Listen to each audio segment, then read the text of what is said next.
So I want to share a little behind the scenes on what I've been doing lately. And what I've been doing lately is being essentially a full-time philosopher.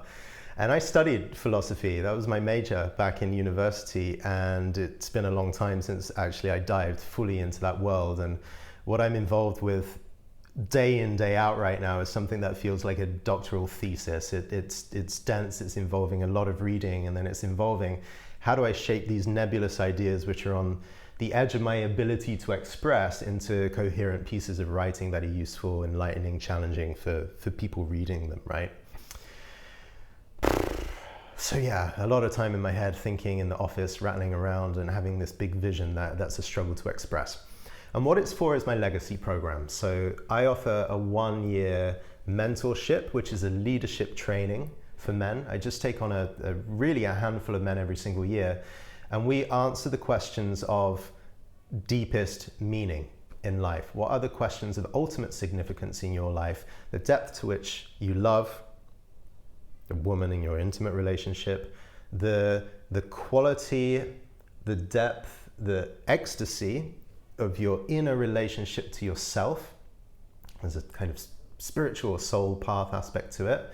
And the third important thing is, what is your work? What is your vocation? How do you want to be remembered? What will be your legacy and your influence in this world on other people? So we have a real deep dive into that over the course of the year. And so in this video, I want to share with you the module that I've just written, which has a question in it that's energizing the hell out of me. And I want to offer this to you, for you to contemplate in terms of your own leadership and the things that you're creating in the world. So the module that we've just wrapped up is called World Creation. World Creation, creating a new world. And I think the times in which we're in are fragmented and complex, almost to the point of chaotic. There's so much emergent stuff going on in the world that we are so small to ever really take in the big picture of it all. More than ever, the world has become complex to the point of chaotic. And philosophically, how we've gotten here is so amazing that, again, I'm struck by whatever philosophical framework you're riding on, whether you're conscious of it or not, determines so much of what you end up pouring out into the world. We're hopefully coming to the ending stages of this postmodern philosophical paradigm that we've been swimming in since the end of the Second World War, and that's entrenching itself and showing wild new faces in the moments of social media, in the ways in which we're in our own reality tunnel.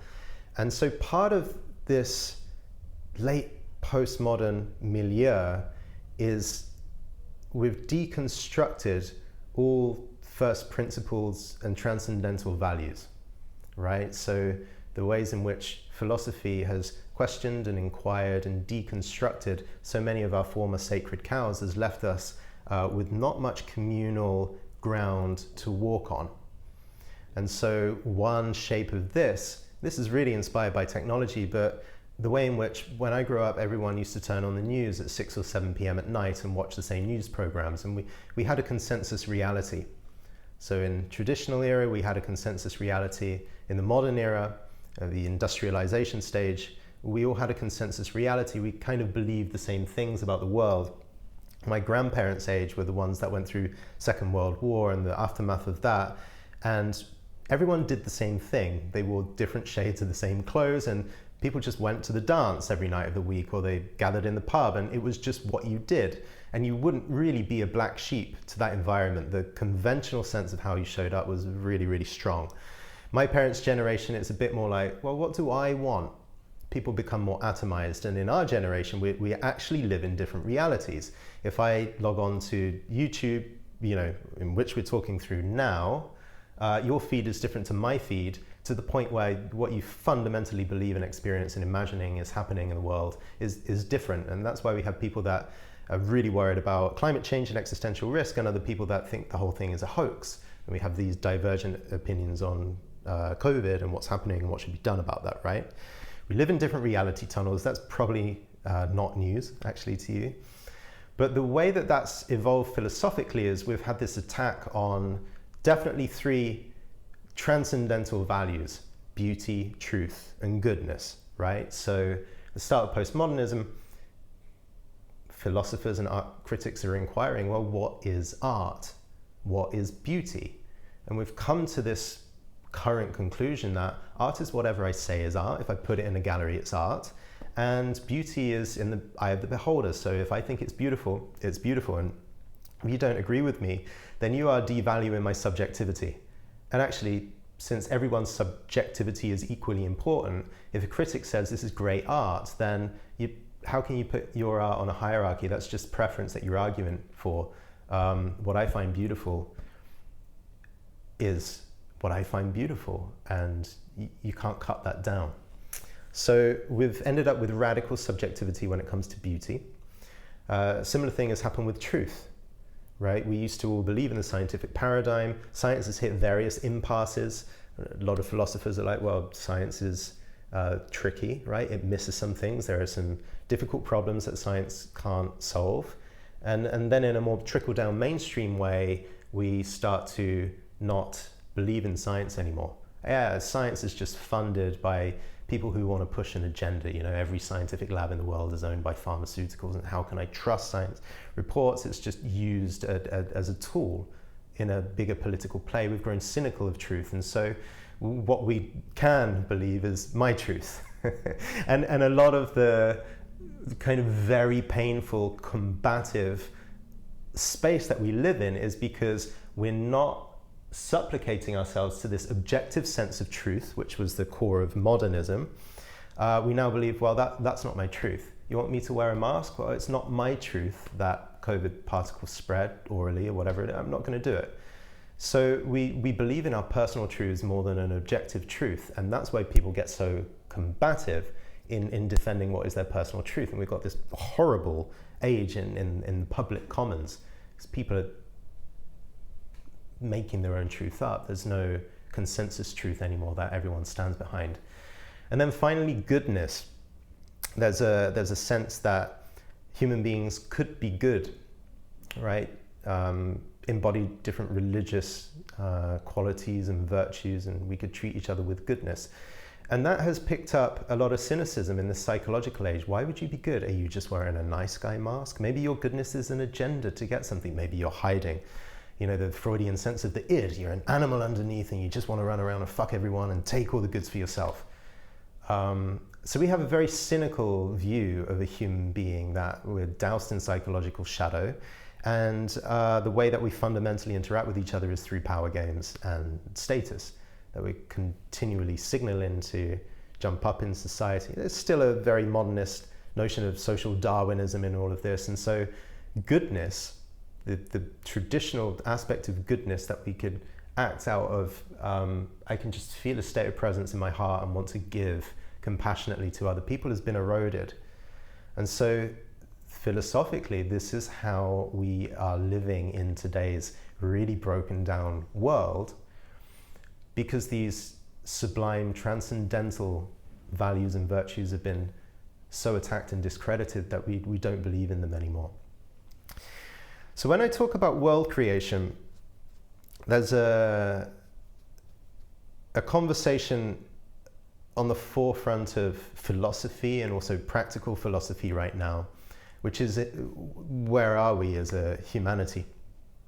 What is the age that we're living in? And there's a circle of philosophers and sociologists and so on who are calling this a time between worlds. So we used to adhere to transcendental values, first principles, and to a common story.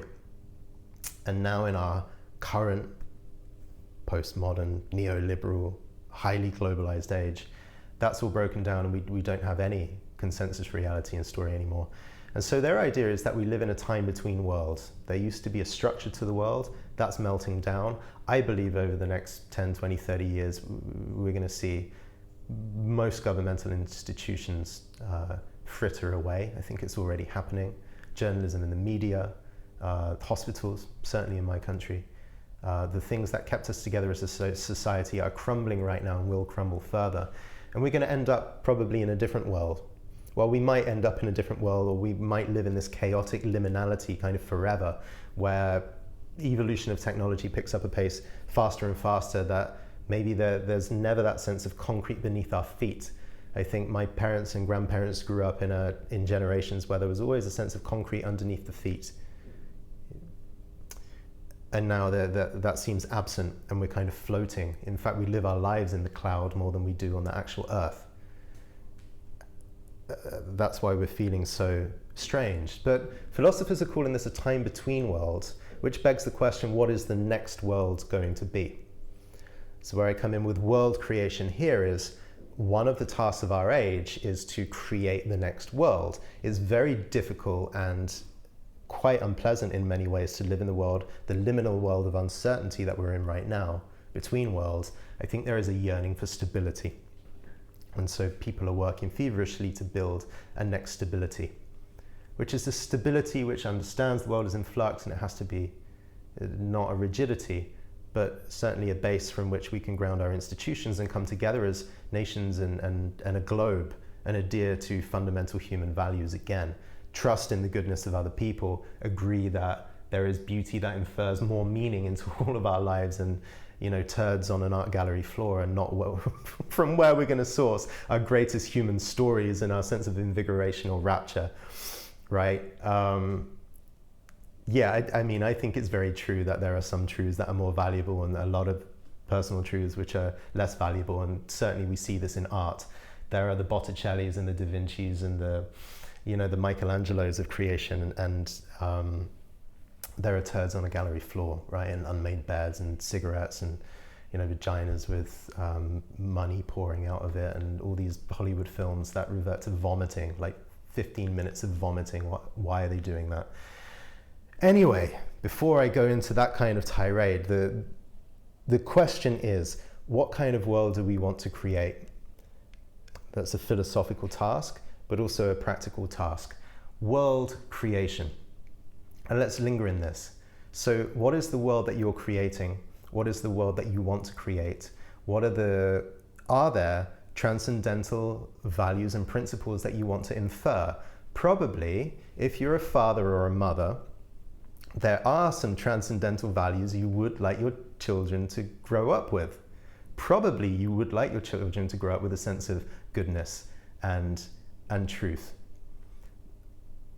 that withstands and withholds. The greatness of all of our traditions are built on these virtues.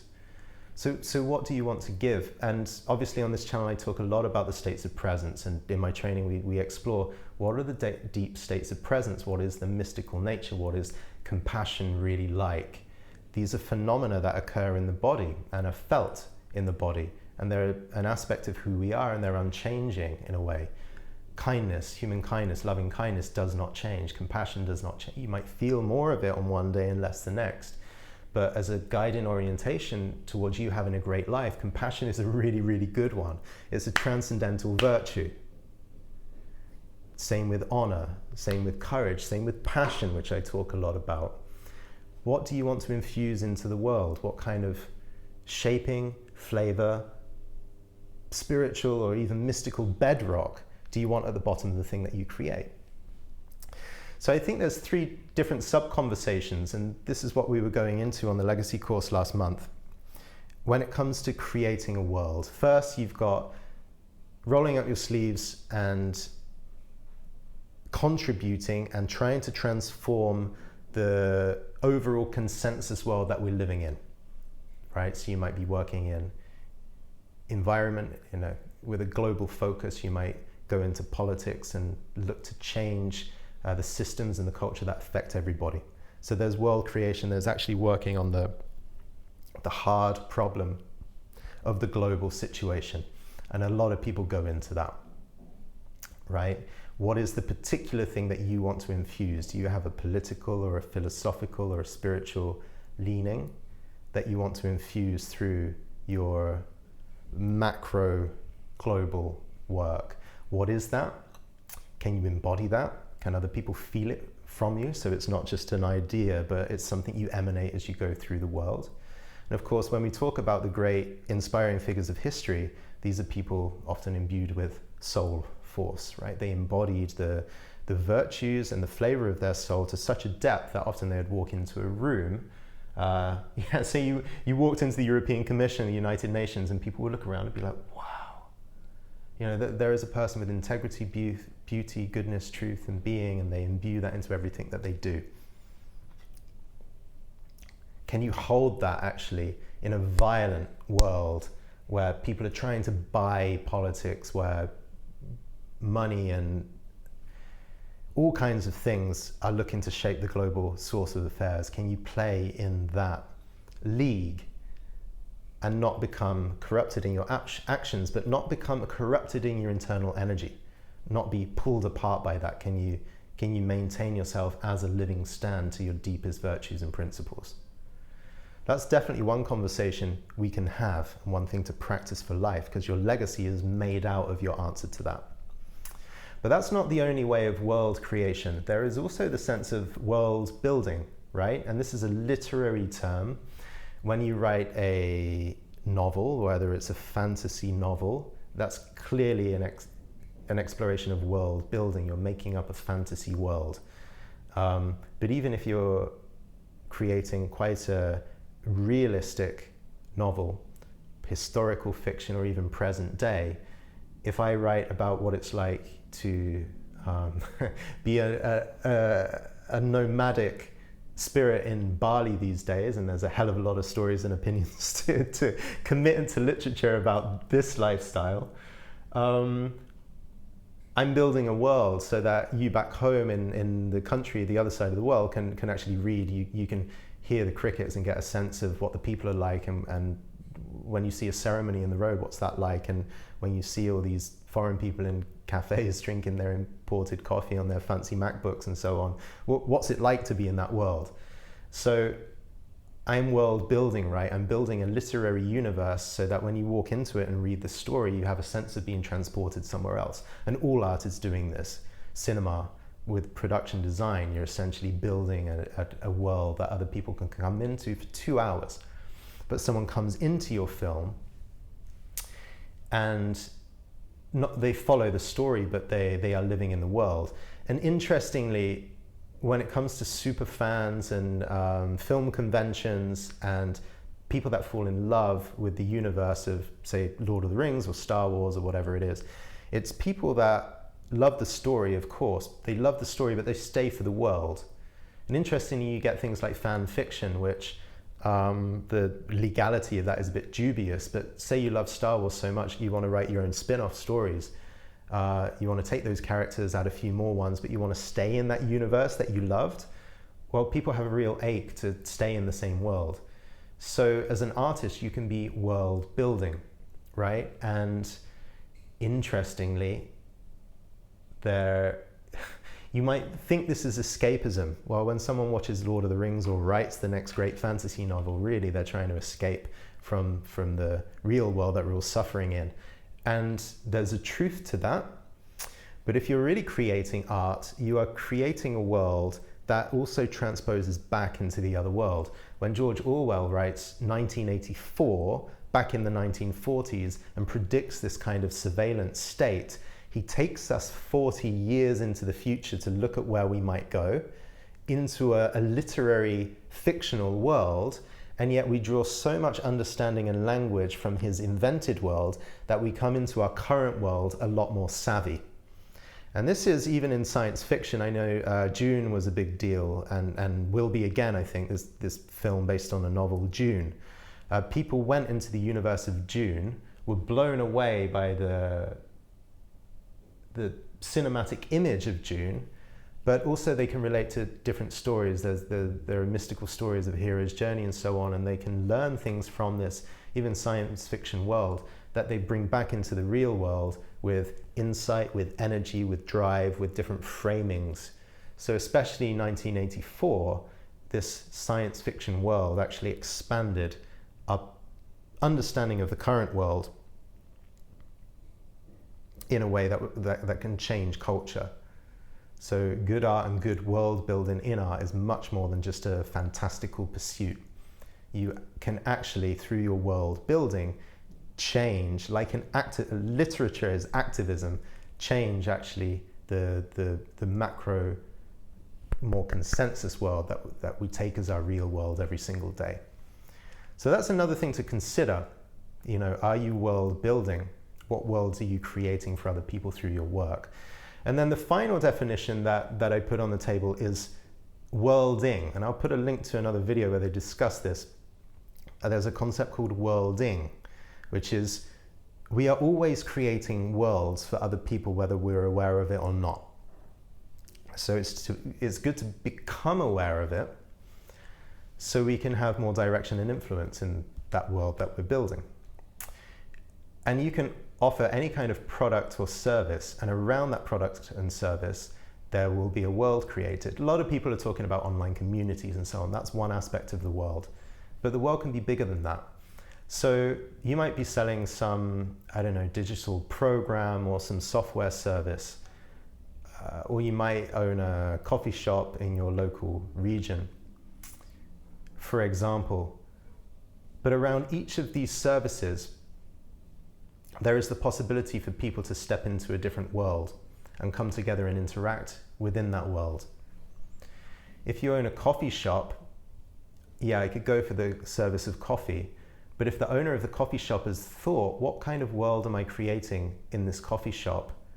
Then you start to get regulars, you start to get raving fans. You get people who come for coffee, but then talk to the stranger next to them and fall in love. And actually people end up developing their own adventures and their own subplots within your world. And in every city that I ever went to and spent time in, I often would find, especially like a record shop, around a independent music shop, there's an incredible sense of world. And there's usually a cafe or a restaurant or something next to that, or a bar that has a scene that has particular music coming in. Well, if you've ever been part of a music scene, you realize the richness and the texture of that world. People come into that world and identify with it. You know, I belong to this scene, I go to this place and this place on a Friday and Saturday. These are the people that I know, this is the music that I hear, and I live out the story of my life within this world that was created by the proprietor of a record shop or a cafe. It's quite incredible to think the depth of meaning for some people. They come to consume your product and they end up having a life within the world created around it. And we're seeing this online now. So I've been working for many years with Ars Amorata, of course. This, we offer services for men. Some of it is dating coaching, some of it is this more philosophical coaching. You can sign up online and get some coaching, right? But you can also realize that within this, we've built a world.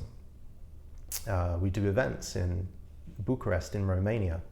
We've done events in other places. But for many men, the notion of coming to Europe, getting on a train, because the train was in the book, a man on a train speaking to a woman, and goes on this adventure through Europe to end up in this kind of bohemian city called Bucharest, where a more mystical kind of beauty that doesn't exist in the Western world still remains, and you can be bedazzled by that and find great friends within that and fall in love and have a heart-inspiring but also a philosophically epiphany-giving experience.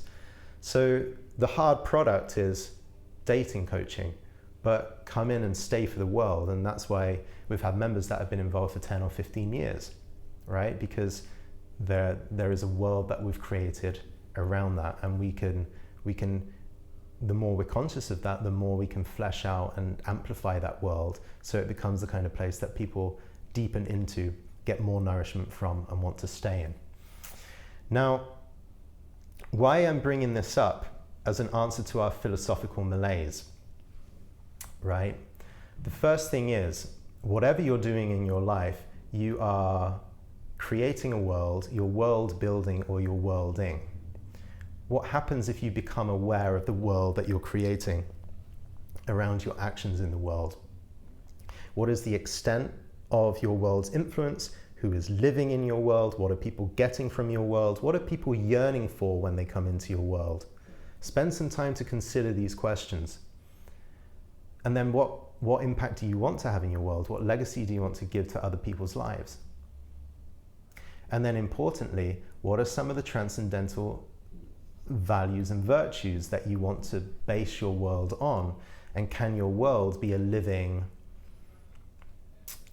practice of activism in a way, so that the deep virtues, whether it's passion, whether it's flirtation, I want a world of flirtation and seduction where men and women love each other and interact and enjoy their sensuality again. That is a world, that is a gift that you're giving. What do you stand for with your created world that you want to give? Because ultimately, the worlds in which we create, even if they're very local, build culture. They become sources of meaning and belonging, definitely for people who feel lost and atomized.